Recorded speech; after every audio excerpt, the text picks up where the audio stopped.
All right, we're here behind the scenes, but backstage at the Activision booth with Mark Rubin, executive producer at Infinity Ward. How you doing today, sir? I'm doing good, Jeff. Doing good. We just got done taking a look at the new and improved Spec Ops mode in Call of Duty Modern Warfare 3. Now, what can you tell us about the original Spec Ops stuff from Modern Warfare 2? Is that carried forward into this game? And so on Modern Warfare 2, we introduced the new mode, Spec Ops mode. And what it was we took sections or single-player maps, and we created these gameplay vignettes. So they were very unique, sort of small, bite-sized gameplay that you could experience on the single-player maps. And they range from, for those that don't know, defending on a rooftop to snowmobile race to blowing up cars on a bridge, right? And so all that is based on our single-player levels. So we're going to have that in this game as well. That's coming back. One of the new things we're adding for it, though, is progression. So you have a character that progresses, similar to a multiplayer character. It'll be a separate character, and on your title card, you'll actually see your multiplayer level and your Spec Ops level. Okay, so 2 separate levels, 2 separate progressions. Do the weapons kind of unlock at the same levels as you go? They unlock differently.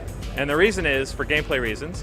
For instance, in the mode, a new mode that we're adding is survival mode, which is a wave-based. The waves get harder and harder and harder. That is a mode that you start with a pistol, and then there are hard points that you unlock, or you can pick up weapons off the ground. There are hard points that you can unlock weapons. Inside those crates, depending on your level, determines which weapons you can use. Okay, all right. That makes sense. So then, basically, at that point, it becomes how well you're doing in the game. You're kind of earning currency that you can then go spend in that game. It's not like currency that carries from one game to the next, right? Right. Exactly.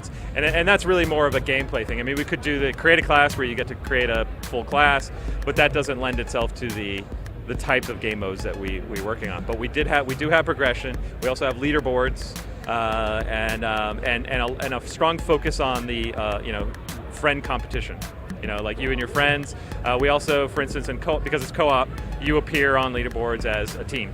So you and I played, and we will be on the leaderboards as a team. Okay. We played through, I guess, probably about 14 waves or so, and it seemed like the progression in those waves, you start getting harder and harder enemies. Like, how crazy does it get? It starts out with just regular kind of Call of Duty fodder enemies going down, but by the end it got pretty crazy. It got pretty crazy. I mean, there's points where you have exploding dogs, helicopters, juggernauts, guys that have gas tanks on their backs that explode and leave clouds of gas. Will there be juggernaut dogs? Ooh, I like this idea. It just seems like there are places we can go. I mean, there are helicopters in this mode, so at that point with that sort of stuff, it seems like you're kind of open to like just about anything that is getting thrown at you in the campaign could maybe appear.